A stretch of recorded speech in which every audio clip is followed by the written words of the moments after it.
बहुत से युवा कहते हैं कि उनके मन में बार बार वही संभोग संबंधी विचार आते हैं। वे ध्यान करना चाहते हैं, वे पढ़ाई में मन लगाना चाहते हैं, वे अपने काम में एकाग्र होना चाहते हैं, लेकिन भीतर से वही चित्र, वही कल्पनाएं उन्हें घेर लेती हैं। ये रिप्रेशन का नतीजा है। असल में संभोग की ऊर्जा एक ऊर्जा है, एक शक्ति है। ऊर्जा को तुम खत्म नहीं कर सकते, तुम केवल उसे बदल सकते हो, उसे रूपांतरित कर सकते हो। अगर तुम इसे दबाते हो तो यह अंधेरे रास्तों से निकलकर सामने आती है। तभी तो कई बार मन अजीब अजीब कल्पनाओं से भर जाता है। यह तुम्हारी गलती नहीं है, यह दबाई हुई ऊर्जा का ही परिणाम है।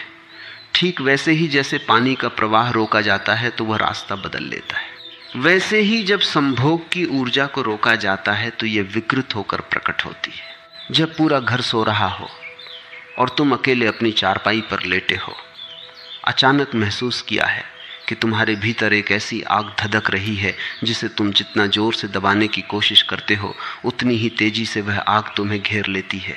खासकर जवानी के इन सालों में जब शरीर और मन दोनों एक साथ नई ऊर्जा से भर रहे होते हैं, वह काम वासना की आग जो बिना किसी चेतावनी के उठती है, कभी एक विचार के रूप में, कभी एक तस्वीर के रूप में, और तुम तुरंत घबरा जाते हो। तुम खुद से कहते हो कि ये गलत है, ये पाप है, मैं ऐसा नहीं सोचना चाहिए, मैं संत बनना चाहता हूँ, मैं अपनी पढ़ाई और अपने सपनों पर ध्यान देना चाहता हूँ। लेकिन ज्यों ही तुम नहीं कहते हो, वही विचार और गहरा और जोरदार होकर तुम्हारे पूरे अस्तित्व में फैल जाता है और तुम्हें लगता है कि शायद मैं ही कमज़ोर हूँ, शायद मुझ में ही कुछ कमी है। जबकि असल सच्चाई यह है कि ये आग कोई दुश्मन नहीं है, ये जीवन की सबसे प्राचीन, सबसे शक्तिशाली और सबसे रचनात्मक ऊर्जा है। वही ऊर्जा जिससे नया जीवन जन्म लेता है, वही जिससे फूल खिलते हैं और वृक्ष ऊंचे उठते हैं, वही जिससे कवि की कविताएं निकलती हैं और संगीतकार के सुर बहते हैं। लेकिन हम इंसानों ने सदियों से इस ऊर्जा को गलत नाम दे दिया। हमने इसे पाप कह दिया, गंदगी कह दिया, नीचता कह दिया। घर में माँ बाप ने सिखाया कि इसे छुपाओ और कभी किसी से मत कहना। समाज ने कहा कि इसे दबाओ वरना लोग तुम्हें बुरा कहेंगे। मंदिर और गुरु ने कहा कि इसे पूरी तरह त्याग दो तो ही मुक्ति मिलेगी। और तुमने बचपन से यही सीख लिया कि यह चीज़ बुरी है, इसलिए इसे दबाना ही अच्छाई है। लेकिन जब तुम किसी चीज़ को पाप मानकर जोर से दबाते हो तो वह चीज़ तुम्हारे भीतर के अंधेरे में चली जाती है। वहाँ वह और ज़्यादा विकृत और ज़्यादा ताकतवर होकर वापस आती है। ठीक वैसे जैसे अगर तुम किसी जंगल की छोटी नदी का रास्ता पत्थरों और मिट्टी से रोक दो तो पानी रुकता नहीं, वह या तो बाढ़ बनकर सब कुछ तोड़ देता है या अंदर घुसकर जमीन को खोखला कर देता है। यही हाल तुम्हारा हो रहा है मित्र। तुम बाहर से भले ही शांत और अच्छे लड़के जैसे दिखते हो, किताबें पढ़ते हो, भजन गुनगुनाते हो, ध्यान करने की कोशिश करते हो, लेकिन भीतर एक तूफान मचा रहता है। रात में अजीब सपने आते हैं, दिन में अचानक विचार घेर लेते हैं और तुम्हारा पूरा ध्यान बिखर जाता है। तुम सोचते हो कि मैंने तो कल रात कसम खाई थी कि अब नहीं सोचूंगा, लेकिन फिर भी सोच रहा हूं। और यही रोज का संघर्ष तुम्हें थका देता है, तुम्हें अपराध बोध से भर देता है। तुम्हें लगता है कि मैं तो कुछ बड़ा करना चाहता था लेकिन खुद ही छोटा हो गया।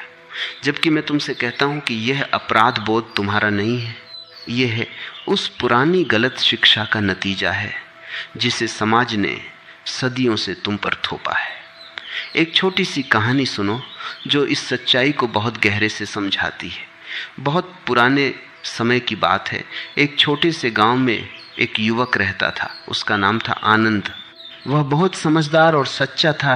वह रोज मंदिर जाता था, गुरु की बातें सुनता था और सोचता था कि एक दिन वह महान संत बनेगा।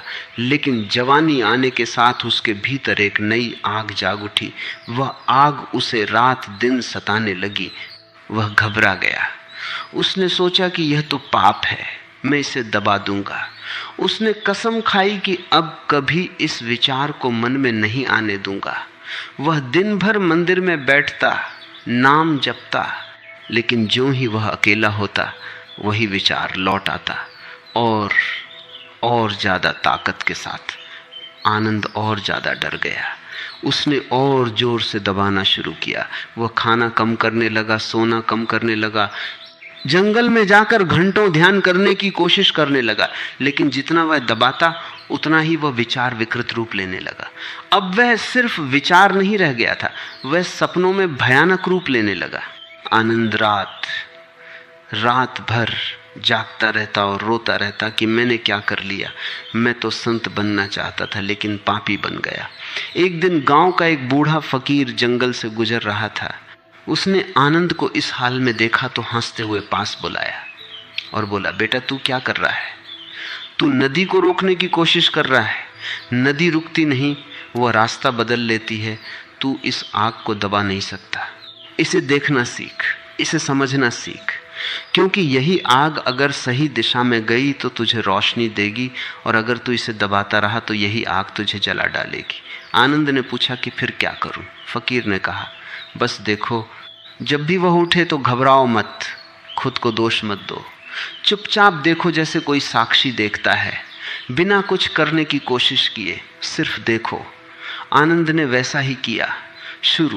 शुरू में बहुत मुश्किल लगा, लेकिन धीरे धीरे जब वह देखने लगा तो उस आग की तीव्रता कम होने लगी और उसी आग में से एक नई शांति और नई ताकत जन्म लेने लगी। आनंद समझ गया कि दबाना नहीं, समझना ही असली रास्ता है। ये कहानी सिर्फ आनंद की नहीं है, ये हर उस युवक की कहानी है जो आज इस उम्र में खड़ा है। तुम भी वही कर रहे हो जो आनंद कर रहा था। तुम भी दबा रहे हो, लड़ रहे हो, और इसलिए वही आग तुम्हें और ज्यादा सता रही है। लेकिन अब समय आ गया है कि तुम लड़ना बंद करो, क्योंकि जब तुम किसी चीज से लड़ते हो तो वह चीज और मजबूत हो जाती है। याद रखो, अगर कोई तुमसे कहे कि गुलाबी हाथी के बारे में बिल्कुल मत सोचना, तो तुम्हारे मन में सबसे पहले वही गुलाबी हाथी नाचने लगेगा। ठीक वही तुम्हारी इस काम वासना के साथ हो रहा है। तुम जितना कहते हो ये नहीं होना चाहिए, उतना ही वह विचार और गहरा चिपक जाता है। इसलिए अब भागना बंद करो, दबाना बंद करो, अब बस देखना शुरू करो, क्योंकि देखना ही वह जादू है जो इस ऊर्जा को बदल सकता है। जब तुम बिना किसी डर के, बिना किसी फैसले के अपने भीतर उठती इस आग को सिर्फ देखते हो तो धीरे धीरे उसकी पकड़ ढीली पड़ने लगती है। क्योंकि विचार को ताकत तब मिलती है जब तुम उसका विरोध करते हो, जब तुम उसे स्वीकार कर लेते हो कि हाँ, यह मेरे भीतर है, ये जीवन की ऊर्जा है, तो वह ऊर्जा खुद अपनी दिशा बदलने लगती है। ये आसान नहीं लगता, लेकिन यही एकमात्र रास्ता है जो सच्चे संतों ने सदियों से बताया है। वे कभी नहीं कहते कि दबाओ, वे कहते हैं समझो, जागो, साक्षी बनो। और जब साक्षी बनोगे तो तुम पाओगे कि वही आग जो तुम्हें जला रही थी अब तुम्हें रोशन करने लगी है। वही ऊर्जा जो तुम्हें नीचे खींच रही थी अब ऊपर उठने लगी है। और यही उठान ही असली ब्रह्मचर्य है, यही असली जवानी है, यही असली स्वतंत्रता है। अब सवाल ये उठता है कि अगर हम इसे दबाएंगे नहीं तो फिर क्या करेंगे? क्या हम इसे अंधाधुंध बहा दें? क्या हम इसे हर पल जी लें?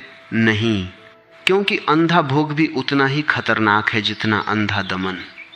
दोनों ही ऊर्जा को बर्बाद करते हैं। एक दबाकर जहर बनाता है, दूसरा बहाकर खोखला कर देता है। असली रास्ता बीच का है, वह रास्ता जिसमें तुम इस ऊर्जा को समझते हो, उसे महसूस करते हो और फिर उसे उच्च दिशा में ले जाते हो। जैसे कोई माली बीज को देखता है, उसे पानी देता है, लेकिन उसे सही मिट्टी और सही धूप में लगाता है ताकि वह सुंदर फूल बन सके। ठीक वैसे ही तुम अपनी इस काम वासना की ऊर्जा को सही मिट्टी दो, सही जागरूकता दो, तो वही ऊर्जा प्रेम बन सकती है, ध्यान बन सकती है, रचनात्मकता बन सकती है। लेकिन इसके लिए सबसे पहले जरूरी है कि तुम इसे पाप मानना बंद कर दो, इसे स्वाभाविक मानो, इसे जीवन का हिस्सा मानो। जब तुम इसे स्वाभाविक मानोगे तो डर खत्म हो जाएगा, और जब डर खत्म हो जाएगा तो तुम इसे बिना घबराए देख सकोगे, और देखने से ही चमत्कार शुरू होता है। क्योंकि देखना ही ध्यान का पहला कदम है, देखना ही उस ऊर्जा को रूपांतरित करने का सबसे शक्तिशाली तरीका है। तो आज से शुरू करो। अगली बार जब वो विचार आए, जब वो आग उठे, तो घबराओ मत, खुद को दोष मत दो, बस शांत बैठकर देखो, जैसे कोई साक्षी देखता है, बिना कुछ कहे, बिना कुछ करने की कोशिश किए, सिर्फ देखो। और देखते देखते तुम पाओगे कि वह आग अपनी तीव्रता खोने लगी है, वह धीरे धीरे शांत होने लगी है। और उसी शांति में तुम्हें एक नई ताकत महसूस होगी, एक नई हल्कापन महसूस होगा, क्योंकि अब तुम लड़ नहीं रहे, अब तुम समझ रहे हो। और समझ ही वह कुंजी है जो हर बंधन को खोल देती है। ये यात्रा भी शुरू हुई है, लेकिन अगर तुम सच्चे दिल से इस रास्ते पर चलोगे तो धीरे धीरे तुम पाओगे कि वही ऊर्जा जो तुम्हें परेशान कर रही थी अब तुम्हारा साथी बन गई है। अब वह तुम्हें नीचे नहीं खींच रही बल्कि ऊपर उठा रही है। और यही उठान ही जवानी का सच्चा अर्थ है, यही उठान ही जीवन का सच्चा आनंद है। जब तुम इस आग को दबाने की बजाय उसे अंधेरे में छोड़ देते हो और फिर एक पल की सुविधा में उसे बहा देने लगते हो तो क्या होता है? वह आग क्षण भर के लिए शांत लगती है, लेकिन असल में वह तुम्हारे भीतर और गहरे उतर जाती है।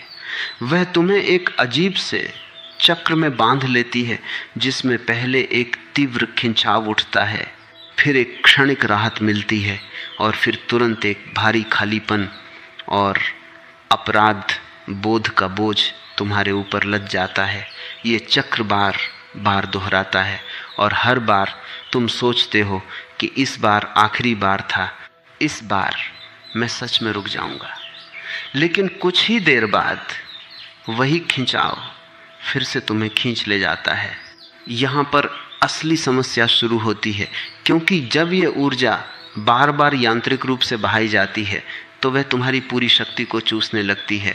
तुम्हारा मन थका हुआ रहने लगता है, एकाग्रता बिखरने लगती है, सपनों में भी वही उलझन घूमने लगती है और धीरे धीरे तुम्हें लगने लगता है कि जीवन का सारा उत्साह, सारी ताजगी कहीं खो गई है। तुम बाहर से तो सामान्य दिखते हो, लेकिन भीतर से एक निरंतर थकान और उदासी तुम्हें घेरे रहती है। ये थकान सिर्फ शरीर की नहीं होती, ये मन की गहराई तक उतर जाती है, जहाँ तुम्हारे सपने, तुम्हारी महत्वाकांक्षाएं और तुम्हारी जिज्ञासा सब धीरे धीरे मुरझाने लगते हैं।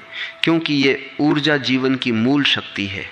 जब इसे यांत्रिक ढंग से खर्च किया जाता है तो वह तुम्हें खोखला कर देती है, ठीक वैसे जैसे कोई दीपक अपनी सारी तेल की बूंदें एक साथ जला दे तो वह क्षण भर चमकता है, लेकिन फिर अंधेरा और गहरा हो जाता है। बहुत समय पहले एक राजकुमार था जिसका नाम था विमल। वह महल में रहता था जहां हर सुख उपलब्ध था, लेकिन जवानी आने के साथ उसके भीतर भी वही आग जागी। शुरू में वह घबरा गया और दबाने की कोशिश की, लेकिन जब दबाव बढ़ा तो उसने सोचा कि एक बार तो आज़ादी से जी लूं। वह महल की छुपी हुई जगहों में जाने लगा जहां उसे वह सुख आसानी से मिल जाता था। हर बार वह सोचता था कि बस आज आखिरी बार है, लेकिन हर बार के बाद वह और ज़्यादा खाली महसूस करने लगा। उसकी आंखों की चमक कम होने लगी, उसका उत्साह घटने लगा। वह जो पहले घंटों घुड़सवारी करता था, शास्त्र पढ़ता था, अब वह थोड़ी देर बाद ही थकान महसूस करने लगता था। राजा ने उसे देखा और पूछा कि बेटा तुझे क्या हो गया है? विमल कुछ नहीं बता सका, क्योंकि वह खुद नहीं समझ पा रहा था कि वह क्यों इतना उदास और थका हुआ रहने लगा है। एक दिन महल में एक बूढ़ा सन्यासी आया। उसने विमल को अलग ले जाकर कहा कि बेटा तू अपनी ऊर्जा को नदी की तरह बहा रहा है, बिना यह जाने कि नदी का पानी अगर बिना किसी उद्देश्य के बहाया जाए तो वह सिर्फ दलदल बना देता है, लेकिन अगर उसी पानी को सही खेतों में मोड़ा जाए तो वह सोना उगा सकता है। विमल ने पूछा कि फिर मैं क्या करूं? सन्यासी ने मुस्कुराते हुए कहा कि जब भी वह खिंचाव उठे तो पहले उसे पूरी तरह महसूस करो, उससे भागो मत, उसमें डूबो मत, बस साक्षी बनकर देखो। जैसे कोई पहाड़ी नदी को ऊपर से देखता है बिना उसमें कूदे, बस देखता रहो। विमल ने यह अभ्यास शुरू किया। शुरू में बहुत कठिन लगा क्योंकि पुरानी आदत खींचती थी, लेकिन धीरे धीरे जब वह सिर्फ देखने लगा तो उस खिंचाव की ताकत कम होने लगी और उसी देखने में से एक नई स्पष्टता और नई ताकत जन्म लेने लगी। विमल समझ गया कि यांत्रिक भोग से बचना ही असली आज़ादी है, दबाना नहीं और न बहाना, सिर्फ जागरूकता से देखना। जब तुम इस ऊर्जा को यांत्रिक रूप से जीते हो तो तुम्हारा मन धीरे धीरे एक ऐसी आदत में फंस जाता है जिसमें हर बार कुछ नया, कुछ और तीव्र चाहिए होता है। पुरानी सुख की याद जल्दी फीकी पड़ने लगती है और मन बार बार नई उत्तेजना की तलाश में भटकने लगता है। यही कारण है कि जो लोग इस चक्र में फंस जाते हैं उन्हें बाद में सामान्य प्रेम और सामान्य संबंधों में भी संतोष नहीं मिल पाता, क्योंकि उनका मन पहले ही यांत्रिक उत्तेजना का आदी हो चुका होता है। वे बाहर से तो दूसरे लोगों के साथ रहते हैं, लेकिन भीतर एक गहरी असंतोष की दीवार खड़ी हो जाती है। वे सोचते हैं कि शायद रिश्ते में कमी है, लेकिन असल कमी उनकी अपनी जागरूकता की है, क्योंकि जब यह ऊर्जा सिर्फ शरीर तक सीमित रह जाती है और आत्मा का कोई स्पर्श नहीं होता, तो वह थकावट ही छोड़ जाती है, खालीपन ही छोड़ जाती है। जबकि सच्चा मिलन तब होता है जब दो शरीर नहीं, दो जागरूक आत्माएं एक दूसरे में खोती हैं। लेकिन इसके लिए जरूरी है कि तुम पहले अपनी खुद की ऊर्जा को यांत्रिक ढंग से न बहाओ। जब तुम इसे बार बार यांत्रिक रूप से खर्च करोगे तो तुम्हारा पूरा अस्तित्व एक खोखले बर्तन की तरह रह जाएगा, जिसमें न प्रेम भर पाएगा, न ध्यान का कोई रस। इसलिए यह समझना बहुत जरूरी है कि ये चक्र तोड़ने का एकमात्र रास्ता जागरूकता है। जब भी वो खिंचाव उठे तो तुरंत कुछ करने की कोशिश मत करो, न दबाओ न बहाओ, बस चुपचाप बैठ जाओ और पूरी तरह से उस खिंचाव को महसूस करो, उसकी गर्मी को, उसकी खिंचाव को, उसकी पूरी तीव्रता को बिना किसी विरोध के देखो। जैसे कोई आकाश बादलों को देखता है, बादल आते हैं, घुमड़ते हैं और फिर खुद ब खुद चले जाते हैं, ठीक वैसे ही यह ऊर्जा भी उठती है। और अगर तुम बीच में हस्तक्षेप न करो तो वह अपनी गति से शांत हो जाती है, और शांत होने के बाद जो शेष रहता है वह शुद्ध ताकत होती है। वह ताकत जो तुम्हें पढ़ाई में, रचनात्मक काम में, खेल में या ध्यान में गहराई दे सकती है। यह जागरूकता का अभ्यास शुरू में बहुत कठिन लगता है, क्योंकि पुरानी आदतें खींचती रहती हैं। मन बार बार पुराने चक्र में वापस जाना चाहता है। लेकिन हर बार जब तुम गिर भी जाते हो तो खुद को दोष देने की बजाय सिर्फ देख लो कि क्या हुआ, कैसे हुआ, बिना किसी निंदा के, बिना किसी गिल्ट के, बस देख लो। इस देखने से ही अगली बार थोड़ी और सजगता आएगी और धीरे धीरे यह सजगता तुम्हारी आदत बन जाएगी। याद रखो कि यह यात्रा रातों रात नहीं होती, यह एक निरंतर अभ्यास है, एक जीवन शैली है। लेकिन जो लोग इस रास्ते पर चलते हैं उन्हें धीरे धीरे एक अनोखी हल्कापन महसूस होने लगता है। उनकी आंखों में एक नई चमक आ जाती है, उनके काम में एक नई गहराई आ जाती है और उनके आसपास का वातावरण भी शांत और आकर्षक होने लगता है, क्योंकि अब वे अपनी ऊर्जा को बर्बाद नहीं कर रहे, वे उसे संजो रहे हैं, उसे समझ रहे हैं और उसे ऊंची दिशा दे रहे हैं। ये समझ लो कि ये ऊर्जा तुम्हारी शत्रु नहीं है, ये तुम्हारा सबसे बड़ा खजाना है। बस उसे सही तरीके से पहचानना और संभालना सीखो। जब तुम इसे यांत्रिक भोग से बचाओगे और जागरूकता से देखोगे तो वही ऊर्जा तुम्हें एक नए आयाम में ले जाएगी, जहां न कोई अपराध बोध होगा, न कोई थकान, सिर्फ शुद्ध ताजगी और शक्ति होगी। और यही शक्ति तुम्हें उस असली प्रेम की ओर ले जाएगी जिसमें शरीर और आत्मा दोनों मिलते हैं। यही शक्ति तुम्हें ध्यान की गहराई देगी, जहां मन पूरी तरह शांत और जागरूक हो जाता है। इसलिए अब से हर पल में याद रखो कि जब भी वह खिंचाव उठे तो लड़ो मत, भागो मत, बस देखो और देखते रहो, क्योंकि देखना ही वह कुंजी है जो इस चक्र को तोड़ देगी और तुम्हें असली आज़ादी की ओर ले जाएगी। जब तुम इस ऊर्जा को यांत्रिक ढंग से बहाने की बजाय जागरूकता से देखने लगते हो तो धीरे धीरे एक चमत्कार घटने लगता है। वही आग जो पहले तुम्हें नीचे खींच रही थी अब ऊपर उठने लगती है।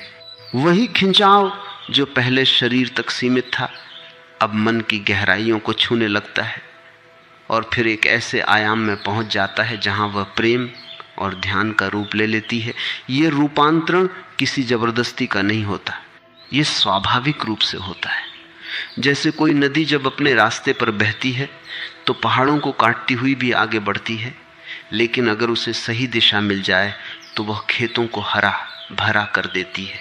ठीक वैसे ही तुम्हारी यह काम वासना जब जागरूकता की रोशनी में देखी जाती है तो वह ऊर्ध्वगामी हो जाती है।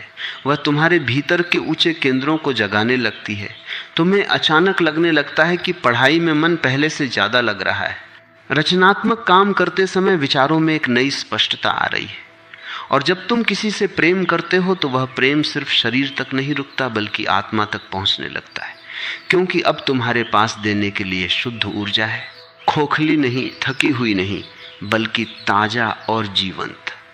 यही कारण है कि सच्चे संतों ने हमेशा कहा कि इस ऊर्जा को दबाओ मत और न ही अंधाधुंध बहाओ, इसे समझो, इसे रूपांतरित करो।